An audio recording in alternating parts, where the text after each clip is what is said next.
Welcome back to From Middle Class to Millions. I just watched Love is Blind Denver, episodes 1 through 6. Denver.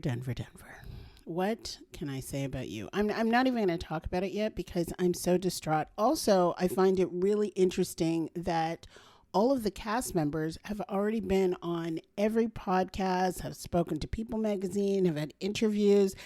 It's really bizarre to me because usually we don't hear anything from them until, first of all of the episodes are released and after the reunion. So to hear that we're only 6 episodes in, I don't know how many more episodes are going to be released come Wednesday or after that, but I'm just wondering what this new approach is, what Netflix, Kinetic, whatever they're doing, allowing the participants to speak to everybody right now. It just seems really odd to me. I don't know what's going on, but this season, I should say, is completely unhinged. I don't know what's going on in Denver. I've been to Denver. Lovely place. But clearly, at this stage of the game with Love is Blind, people are coming in for different reasons. I don't believe that everybody is there to find their partner. The way that they go about finding these folks to come on, not everybody signs up or tries to be on the casting. They reach out to them via social media. People are trying to get their followers up. People are trying to get brand deals. So there's a different impetus for going on the show, and I understand that. But I feel like the selection process is crazy and wonky, and what they're doing I get it. It's for entertainment, but at this stage, it's just getting really weird. But I'll come back and talk about that because, of course, if there's parts of it that pertain to money, I'm always glued in, and I really want to highlight some of the things about money in our society. And there's nothing like a new, fresh couple who are about to get together and their thoughts about money, or the fact that they talk about it, how they talk about it, or if they don't speak about it at all. I think that's really interesting. And I find that I've talked to many clients over the years, and ones that are dating, ones that are engaged, ones that are newly married, ones that have been married for a long time. And let me tell you, money shows up in so many different ways. And the clients that go in that are about to get married and they really have healthy conversations about money just start off in a much better place. And it obviously no surprise that a lot of clients that come to me have so many problems with money, and that's all they talk about because they never set up a way to discuss money or a system or talked about how their upbringing was impacted by the lack of money or the abundance of money. And so I love to see this, even though it's unscripted in reality TV, it is just an indicator of how we address money in our relationships and how a lot of people think that there's no room for money and romance, but it shows up. So yeah, I'll come back to that with Love is Blind. Maybe they will give me some food for thought that I can share with you guys. Anyway, this week's podcast is inspired by me helping one of my clients roll over their 401k from a former employee. And it reminded me of the time when I rolled over my 401k and what that was like after I'd left my employer and I had a 401k. I was able to keep it at my former employers, but eventually the idea is for most people to do one of 3 things with their former 401k. It's either to roll it over into their current employer's 401k. That's an option. It's not always an option, but if it's an option, some folks like to do that. You can, of course, leave it with your former 401k, your former employer's 401k plan. And there's, sometimes nothing wrong with that. Sometimes you may be charged additional fees because you're no longer an employer. So it's something you do want to look into.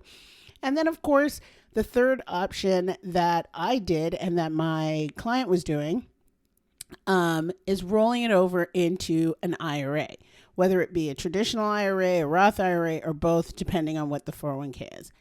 And so I decided that, hey, I'm going to use this time right now to talk to you guys about me and my 401k, my former 401k from my former 9 to 5, the rollover process, and share with you some real numbers. Okay. Share with you some numbers about that portion of my investment portfolio that I had. And then, of course, tell you a little bit about me. I'm going to share with you some of the things that I did right and some of the things that I did very wrong, and how my lack of financial literacy hindered me. And then with my increasing devotion and dedication and interest and generally geeking out on financial literacy, how that really helped me along the way.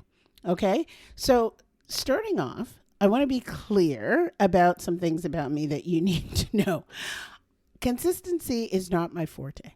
Okay, I am so inconsistent with a lot of things. Not everything, because that's impossible, right? But with a lot of things. And I know this about myself. So things that I think are important, that I need to be consistent about, that I struggle with, I find help. I make sure that I get help in terms of being consistent. And that is going to show up. I'm going to tell you about that when it comes to my investment strategy, and especially when I was starting out with my 401k. The second thing you need to know about me is that I like nice things. All right. I like good food. I like to stay in nice places. Nice when I travel. I like to travel first class. I like to have a lay flat bed if I'm going over a certain amount of hours on the plane. I like nice sheets. I like nice clothes. I like nice things. And so what I was taught, because, I was this creature who liked really nice things, well, that I would have to learn to work hard to get those nice things. I'd have to either get a good education, get a good job, and I would have to work really hard if I wanted to maintain that lifestyle. And this is what I was taught, and this is what many people are taught if you're, raised middle class, that, if you want nice things, you're going to have to work hard for it. And if you want money, you're going to have to work really hard for it, right? The problem with that was I didn't like to work hard for things that I felt meh about, that I wasn't really gung-ho about and passionate about. I would do it, but I knew that I had to figure out other options. And this really applies to work. It applied to my career. I liked what I was doing. I found it interesting, but I really didn't envision myself doing that until I was 65 years old. I knew that there was no way I was going to be, now this is obviously pre-remote work, pre-pandemic, when most people were going into the office every day. And there was this kind of energy and grind about getting up every morning, getting the kids ready, getting them out to school, getting in the car, driving to work, being at the office for X amount of hours, day in and day out, day in and day out. And, maybe with spatterings of vacations in there. But this is something that you were going to do until you're 65. And I knew that that was not it for me, right? I hadn't figured out what I would do or how I could avoid that, but I just knew that that wasn't something that I wanted to do. Now, bear in mind, my parents, so just a little bit more background. My parents weren't entrepreneurs, okay? They weren't stock market investors. They weren't real estate investors. Their biggest investment, which for most folks was their primary residence, okay? Now, that was it. That was their biggest financial investment. And later on, they, got a little crazy and bought some CDs, right? But that was it. That is what I saw in terms of investing. And it wasn't even considered an investment, really and truly, because your primary residence, you live in it. So it's not something that's kind of paying you as you're going along and living your life. You're actually paying towards it. So it doesn't really feel as though this is something that's kicking off dividends or interest or, anything like that. It just is the thing that you're supposed to do. You're supposed to buy a home. And they did. And so as I became more financially literate and I learned a lot more about investing, I introduced my parents to investing in real estate. I introduced my parents to investing in the stock market.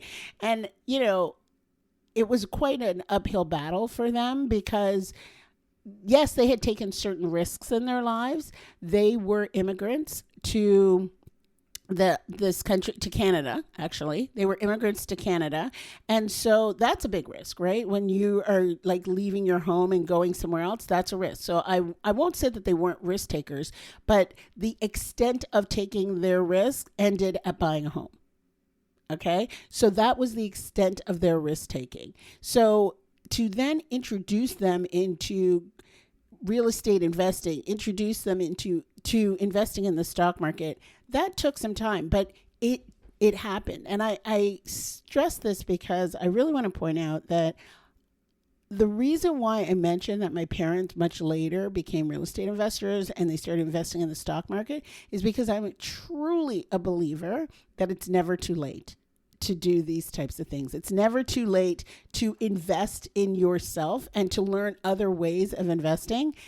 And I hear people who are in their, 40s, which is crazy that they're saying that at that stage, but 40s, 50s, 60s, 70s, it is never too late. Because listen, if you're investing in the market and you have nothing, and then you accumulate 25, 50, 100, who knows how many thousands of dollars, it's better than what you had before, which was nothing.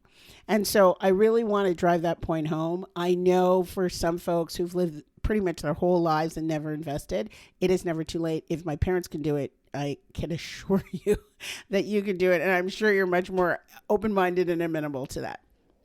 Anyway, I want to talk to you about one of the investment streams that's available to a lot of you who work a 9-to-5 job. And it is the 401k or whatever workplace retirement program that your employer offers you. Now, in a prior episode, I speak to how the 401k came about, why they decided to do away with pensions as a way to transfer the responsibility from the employer to take care of you when you're no longer working, but instead implementing the 401k because now it is your responsibility to take care of you when you're no longer working for your employer. And so that responsibility transferred from the employer to the employee. But there wasn't a lot of education with that.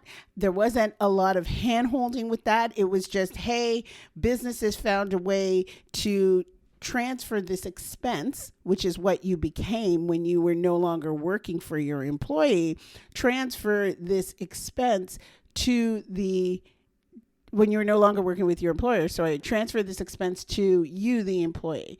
And I really think that if you want to know the history of that, I can add it to the show notes, a former episode that I talked about this, how this came about and why now it's your responsibility to save for your own retirement. Okay, so we can get into that in another episode. Go listen to that one. Go back and listen to that because I think it's really helpful for you to understand how the 401k retirement program came about. So when I entered the workplace, learning that I had to save for retirement, I walked into, I guess it was really my longest term position and job with this particular company that, okay, here's your benefits package. So I know most of you, you start a new job and there's this onboarding process and you're working with HR and they tell you all about all of your benefits. And I know a lot of folks understandably focus a lot on their medical benefits, but I really want folks to think about their 401ks, their pensions if you still have one. And I had one at the time as well, and we can talk about that in another episode, but I also had a pension. And they also focus on I want them to focus on their employee stock purchase plans or any shares that they may have in the company. Okay. And focusing on the money beyond your salary is incredibly important. I want you to look at the entire package. Okay. Because this is how you're going to get the most out of your employer because you are giving the most to your employer, right? You are showing up every day. This is an exchange. right, between you and your employer. So I want you to understand that as much as you are giving to them, there's an expectation that you should be receiving something from them as well. And this is part of the negotiation. So if you are leaving elements of your benefits package on the table, that is on you. That onus is on you. And they are not, the employer is not going to beg you, right? They're not going to beg you to come and get the money that we're offering you over here. It is incumbent upon you to make sure that you do as much as you possibly can to benefit from and optimize on the benefits that are offered to you. So when I entered the workplace, I knew that, okay, it's incumbent upon me to save for my retirement. Even though I had a pension, your pension, not for everybody, but my pension wasn't necessarily going to be enough money. It is a nice contributing factor. It is kind of like when you think of Social Security, it's like, okay, this is some extra money every month. If let's say you were retired today and you had the maximum number of points in the system to calculate your Social Security, and let's say you're 70 years old, great. You could be getting, what is it? I think a maximum of $4,000 a month. Well, that's good money for a lot of people, but for some folks, their lifestyles are larger than that. And so it was incumbent upon you to also save for retirement. Now, remember, you have the pension, you have your Social Security. There's questions about how long Social Security will be in existence, how much Social Security will get, and we've been hearing that for years. So focusing on what you can get out of your 401k and how you can save in your 401k was really the most important. Now, I know that when I talked to HR about the 401k, many of them couldn't help me. They didn't really understand what the 401k was. They didn't understand how to utilize it to the best of their ability. And quite frankly, most of them, now this was quite some time ago, but most of them were very honest. And they're like, yeah, I don't contribute to mine.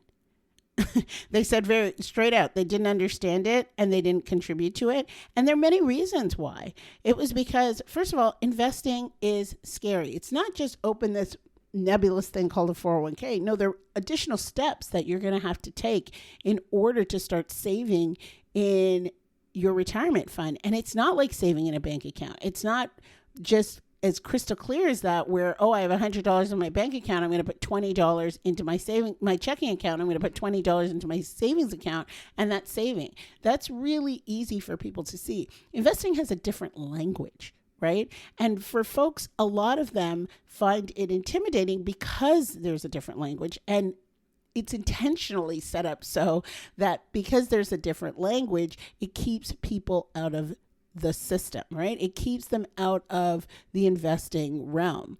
So because it has a different language, it's scary. Because it's scary, many people also believe it requires these advanced math skills. So not only are you speaking a different language, now you're using all of these numbers that, I was never good at math, I didn't understand it.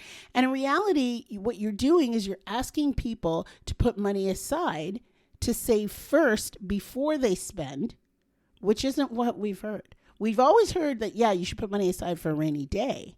But the order of operations has never really promoted that, hey, you're going to save first and then you spend the difference. People inherently think that they don't have the money right now, so how can they save? When in actuality, we got to turn that on its head and say, no, what you have to do is take out that money and save first and then make do with what's left. And that's that whole concept of pay yourself first. So when I first started, the company that they used as their 401k administrator was Vanguard. Now, that was back in the day. And then later when my company was bought out, they switched to Fidelity. And that's just important to know that could happen, right? And it isn't always because the company's bought out or acquired. Sometimes they just switch administrators, and especially to Fidelity, because Fidelity is the largest administrator of 401k employer-sponsored plans in the United States. So a lot of folks, their plans are on the Fidelity platform, right?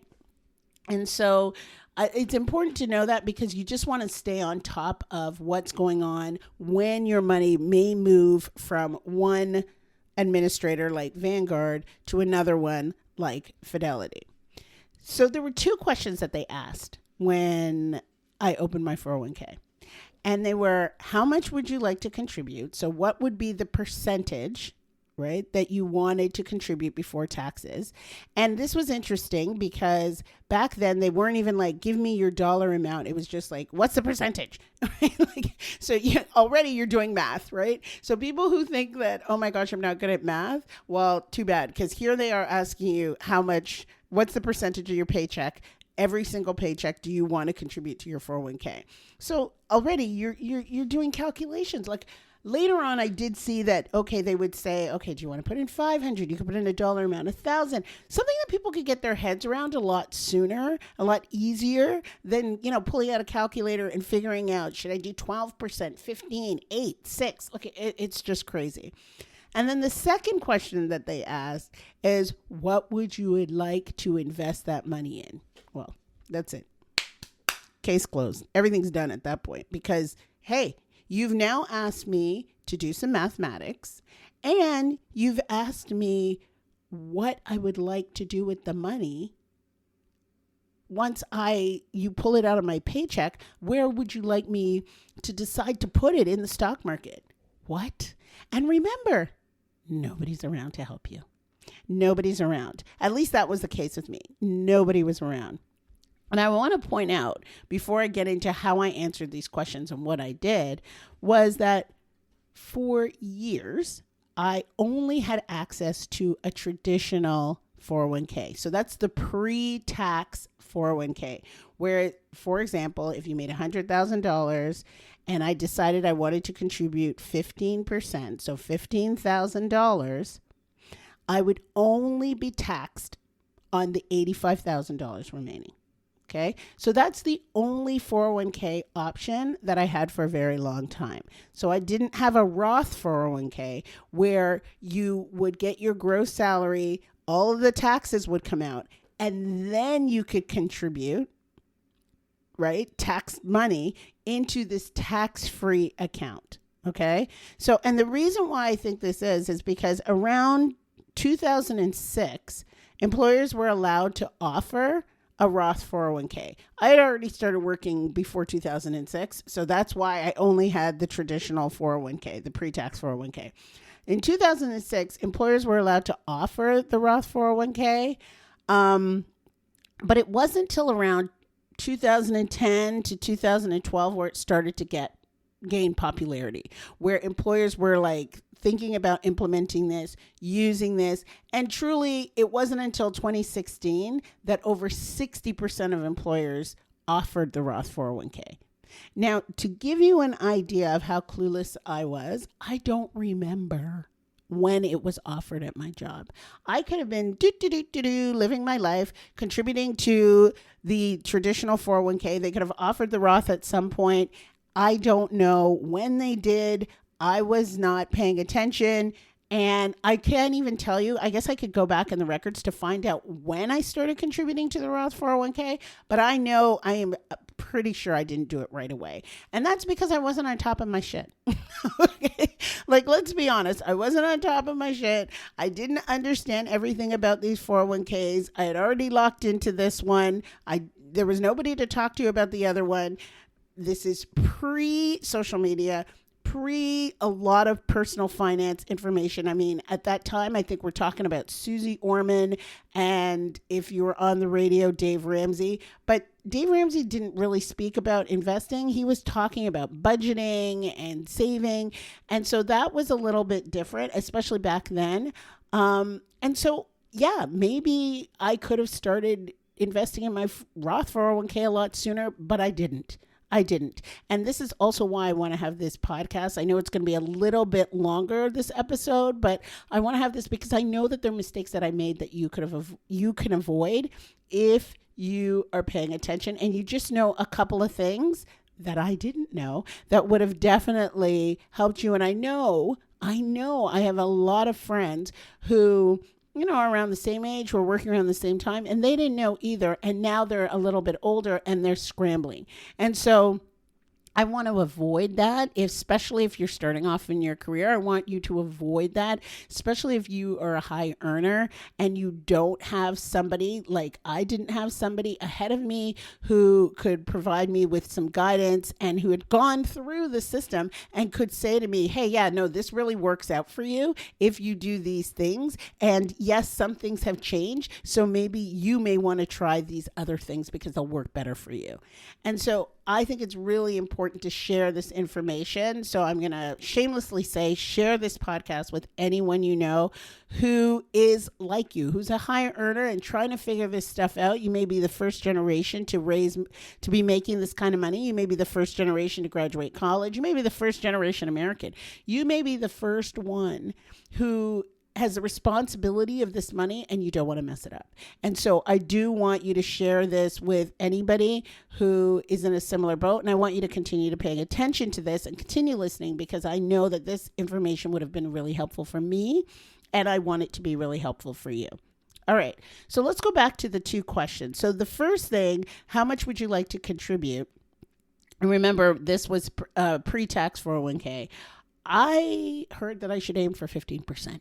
I don't know. I think I heard that from Susie Orman back in the day. Like I said, no internet, no social media, personal finance was not a big thing.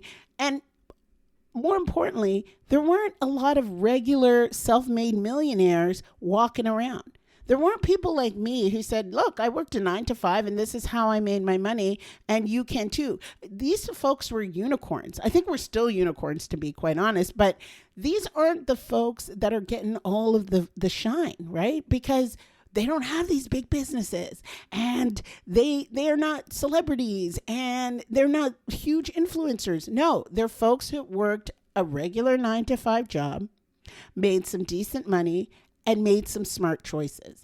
And I think that because, it wasn't a get rich quick scheme, it didn't happen overnight, I think that it is often ignored. So I want you to know that hearing this Susie Orman, this, lady who was at that time, she was probably in her 50s, and was on Oprah and then had her own show and was talking about personal finance. Well, this was all you had.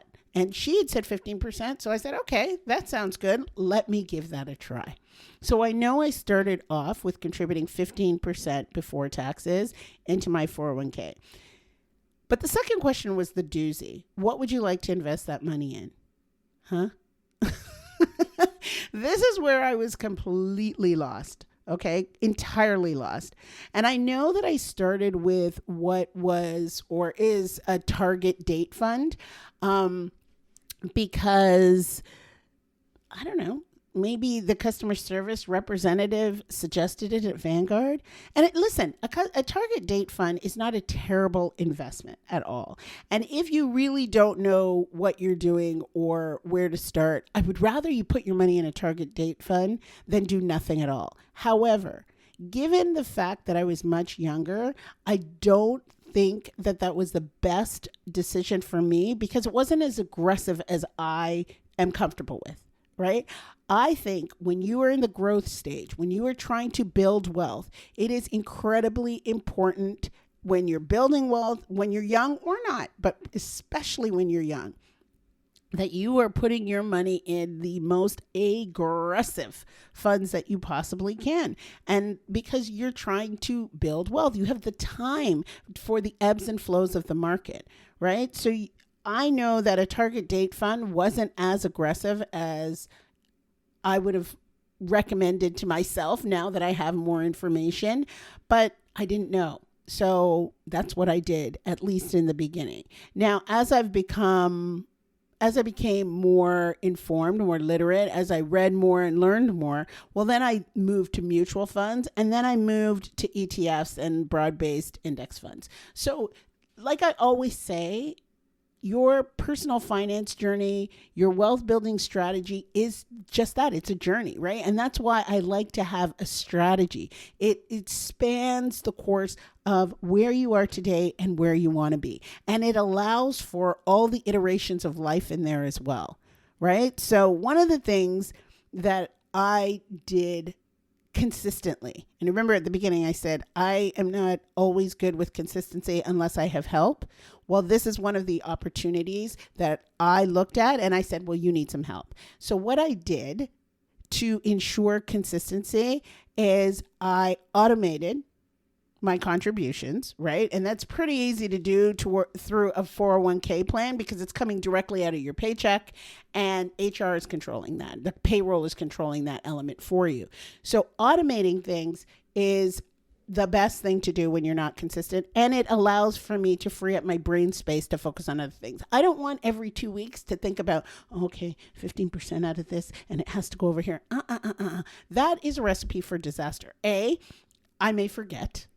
B, I will convince myself that there's something else that I could use that money for. Just this time. I could find something else to do with my money. No. You don't need to do something else with your money just this time. You need to consistently invest your money into your 401k. And so that is something that I did. I used the automation to help me. I also ensured that I always contributed up to the match. I never went below the match. People like to call the match free money. I don't know if it's free because you're going to work to get it. So I don't call it free money. It's my money. It's my money. It's part of my benefits package. I am showing up. I am doing my part. I am performing. That's what my employer should do as well. Run me my money. So I always contributed to the match, and it's your money. So make sure that you do that. Don't fall below the match. Or if you are, to rephrase that, if you don't have the money right now to contribute beyond the match, at least contribute up to the match. Okay. So, and that was consistent. I consistently contributed throughout my career. First in the traditional 401k, and at some point I switched over to the Roth 401k, which is going to be important. We'll get to that a little later. Okay. The other thing that I want to point out for a lot of you, which may be surprising for many people, is I never maxed out my 401k. I know that a lot of people, and I recommend it. I mean, if you have the money to do it, go for it. Max it out. And there's an order of operations that we can go through. I'm going to I'm going to do an episode on that so that we can talk about the order of operations when you're investing and what you should do and when and how you skip around and make sure that you're maximizing on what's most important for you, for your personal situation and your growth.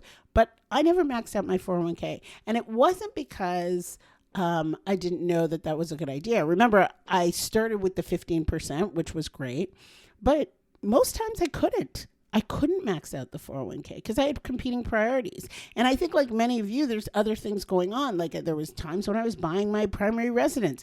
There was times when I had daycare that was pretty much a paycheck. You know what I mean? If per month, right? I had car loans. I had student loans. I had credit card debt. There were other things that I needed to pay for and life. And so I could max it out. And I still wanted to go on vacations, and I still wanted to go out to dinner, and I still wanted to go shopping, and I still wanted to do all of the things. So maxing out my 401k, and I know this is contrary to what most people will tell you, but maxing out my 401k was not it all the time. It wasn't. I still wanted to live life. I wanted to have my fancy life now and later. And I think that I knew that if I became incredibly frugal and cut out all of the elements of life, that the ones that required money and joy, that I would be unhappy. And so I didn't do it. I didn't max it out. And then there were other times where I didn't max it out because I was using the money for other investments, namely real estate. That was the primary one, where I would have to scale back on my 401k contributions in order to keep that money so I could save it for other investments. Now, I think that's really important to point out that I wasn't just scaling back all of the money from my 401k to flitter around the planet and go on trips, even though there was some of that too. There were other times when I was making a conscious decision to scale back that money so I could invest it elsewhere, which was a way of me diversifying my investment portfolio, right? And then when I made that purchase or that investment and that went through, I would increase my contributions again. But remember, the floor, the baseline was always the match. Another thing that now in retrospect, I wish I'd done is I wish I'd switched to the Roth 401k sooner. Now, when we get into the numbers, you'll see why this is so important. But I don't know, and I guess I could find out, but I don't know when the Roth was introduced to my company, but I know that I did not jump on board right away. And that was a mistake on my part. I should have done it sooner because that Roth money, which is after-tax money that you're contributing to your 401k, comes out tax-free. So when I become 59 and a half, I can access that money tax-free. I don't have to pay taxes on it. I've already paid taxes on it, and it's been growing. So putting more into that would have been a great thing. Now, don't cry for me. I'll explain how I can correct for that now. But if you don't need to, then that may be something you want to consider. This is obviously just something that you have to do with your own research or work with someone to help you determine that. But I truly believe I should have switched to the Roth sooner. But again, lack of financial literacy costs you money. All right. I think I should have also tried harder to max out my contributions. So that sounds funny after I just said, hey, I wanted to live my life, but I didn't have guidance or a mentor to show me not only why, but how I could have maxed out my contributions and still had a completely full life. You know, especially seeing someone who had done it already. I think there's so much value in someone who's ahead of you, who's already done the things that you want to do and have accomplished those things. So if I had seen someone who had like a fully funded retirement fund, right? And could still live a life and wasn't always talking about, I'm on a fixed income. Like, yeah, you could be on a fixed income, but what's fixed? If you're on a fixed income of, $300,000 in retirement, all right, I think you're okay, right? You could be okay. At least for me, you would be okay.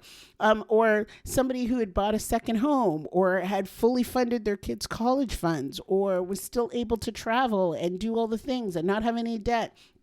I think being able to see someone who had done that and who thought about money differently. Like I've learned to think about money differently, but I wasn't raised to think about money differently, right? And so seeing somebody who might have said to me, hey, this may work for you if you max out your contributions, and this is how you can still have the full life that you want to have so that you're not frugal, right? But you're fancy fire, which is how I like to describe it. You're not caught up in the trap of frugality and fire, but instead you are fancy fire and you are maxing out these accounts and how it can benefit you and how you can make it work. I think having somebody ahead of me who could have shown me that way would have really benefited me and also reduced a lot of my anxiety, but also increased my net worth, at least in this 401k. My fund selection was subpar. Like I said, I started off with the target date fund, and that's just because I didn't know. Again, being financially illiterate costs you money. It is extremely expensive. So once you know what you're doing, the money just comes and comes and comes. It's like a never ending stream.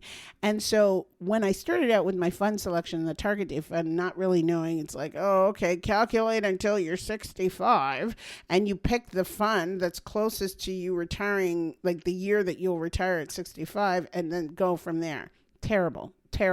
Because again, not as aggressive as it needed to be in my growth years. And so I know at some point I switched, and when I learned more, I switched to mutual funds. And when I learned more again, then I switched to ETFs and broad-based index funds. So I have learned, and bear in mind, you only have so many things that you can select from in your 401k. So you got to pick what you got to pick. So you've got to be really, really diligent on being up to date on what your 401k offers, it's not going to give you the same offering as the entire, stock market, right? It's not going to give you the clear offering of the New York Stock Exchange or the NASDAQ or the Dow. Like, you have to be very content with what they offer you, or you stay on their necks in HR and you try to get them to offer you better fund selection, right? So, and I know I've worked with clients where it's like, no, let's go back to HR and see what they can do. Let's go back to HR because these funds are poor performing, they're very expensive, and there are other options that you can do and you don't even have to contribute more to your 401k. It's just what you're contributing in that will make the difference, and your money will multiply much faster than these poor performing funds that are costing you a fortune. So there are things that you can do within the confines of your 401k, and you can really advocate for yourself and for the other employees, right? But you have to know. You have to know that these options are available to you. So my fund selections were subpar, but over time, I was able to change them. And that also helped me build a more robust 401k portfolio. And then the last couple of things that I think are really important, like I said, my lack of financial literacy in the beginning cost me money. However, because I became interested, right, in I should say, because I was interested in not working forever, that was clear. And because I was interested in becoming rich, but I didn't know how, right? I didn't know. I wasn't going to be a celebrity. I wasn't an athlete. I didn't have some other talent that I could utilize. I had to figure it out. I had my education. I had this job, but I was like, I don't want to work this job forever. What am I going to do to create wealth for myself? And I knew that was important to me. And even though I hadn't yet figured it out, that drive in and of itself enabled me later on to say, hey, this may be one of the avenues. And then the rest of it, I would say, is just dumb luck, because I knew a little bit about some things, and that was enough to get me started. And because I had time in the market, and I wasn't tweaking things every 5 minutes because I didn't know what the heck I was doing, it still allowed for my money to grow, right? I knew enough to get me started, which is for most people the most important thing. And that's why when I always reference that $25 that I started investing, that is what made me a multimillionaire. $25. I will never, ever believe that it was anything else. It was that $25 because I got started. And that was the key. So let's get into some of the numbers. When I left my job and I had the money in my 401k, I realized that, okay, by this time I had a little bit more knowledge than I did when I started years before. And I had two 401ks, right? It was broken up between my traditional 401k and my Roth 401k. And within that, you could also see the contributions from my employer. So all the match money and all of that, which I'm not going to break down for you, but I will tell you that the match was incredibly significant. So again, I cannot stress enough that it was in the hundreds of thousands of dollars. Okay. I want you to know that. The match was in the hundreds of thousands of dollars. So this isn't money that you should ignore. All right. Now, while I was working and while I was contributing, I wasn't really paying attention to that. I wasn't looking at that. And I think that's the beauty, okay, of when you automate this stuff. You don't have to keep looking at it. You don't have to keep stressing about it. You don't have to keep checking on it. It is working for you. That's your money working harder for you, okay? It wasn't until 1 year when I realized, hold on a minute, these investments are kicking off more money for me every year than I'm making in my salary. Okay. When your investments are making more money than your salary, that's when the light bulb went off and I realized, oh shoot, I'm financially independent. My assets can provide me with income. I don't have to work to provide income. That's exactly what the wealth plan gives you, right? So when I left, my traditional 401k was around the $1.4 million mark. Now remember, a traditional 401k is taxed as income when you take it out. So this money wouldn't be accessible to me until I was 59 and a half, and it would be taxed as regular income. Now, there are things that I can do to minimize the tax load, reduce the tax load, and we can get into that, like Roth conversions and things like that. But know that in the traditional 401k, which is what I started with in the very beginning before I started contributing to my Roth, that was at about 1.4. My Roth 401k, which again, I don't know exactly when I started contributing to that, but that was at about $800,000. And that is money that again continues to grow tax-free. And when I'm 59 and a half, I can access this money completely tax-free. Like I will be able to withdraw whatever I need from it and not pay taxes on it. And this is why some of these things, right, cost you money. Because if I had known from the minute they said, hey, open a Roth 401k, get one going, because when you retire, you'll be able to take out most of this money tax-free. Well, I probably would have tipped the scales, right? I would have done that sooner, so I would have more money in the Roth than I would in the traditional. And believe me, I've been doing this for a long time. I've talked to many financial coaches, financial advisors, financial planners, and having more money in the Roth is very rare. Now, I'm not saying that for everyone that is the ideal situation, but I was very, very fortunate to have more money in the Roth than what we typically see, right? So this really worked out for me. So in total, this was slightly more than $2 million, all of which was in employer-based retirement fund. Okay, this is all in my 401k. Now remember, I didn't contribute over $2 million. That wasn't the case. I never maxed out my 401k. I rarely went over 15%. I don't even think I ever did. And there was a lot of employee match money in there as well. And that was mine to keep because, of course, I was fully vested. So the majority of this money is growth. And I think that I did see some of those numbers, like the amount that I contributed of this $2 million, I think it was like 600 in total, including the employee match.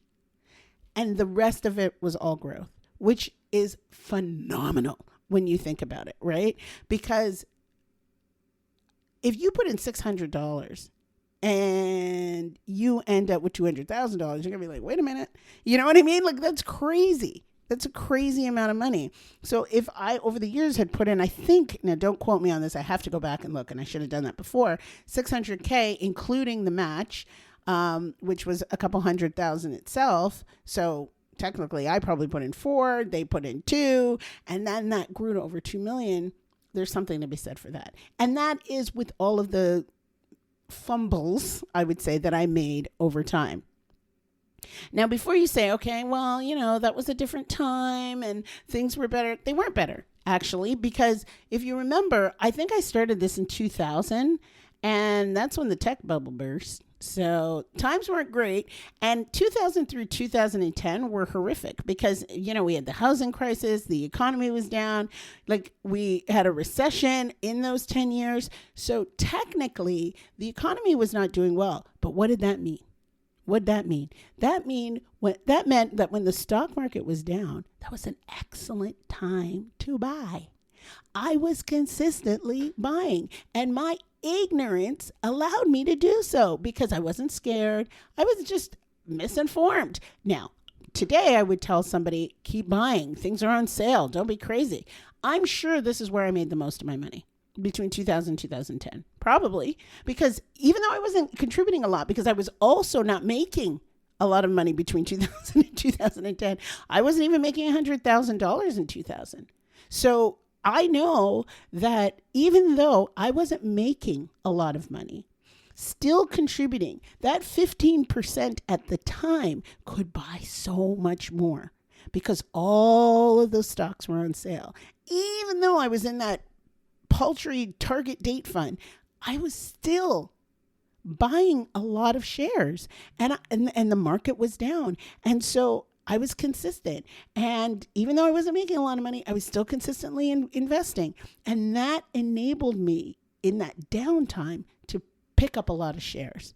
And my lack of knowledge allowed me to not panic, not freak out and stare at, the stock charts every day, but instead allowed me to just keep doing what I'm doing. And I was too damn busy anyways. Like, I had a young family. I was building my career.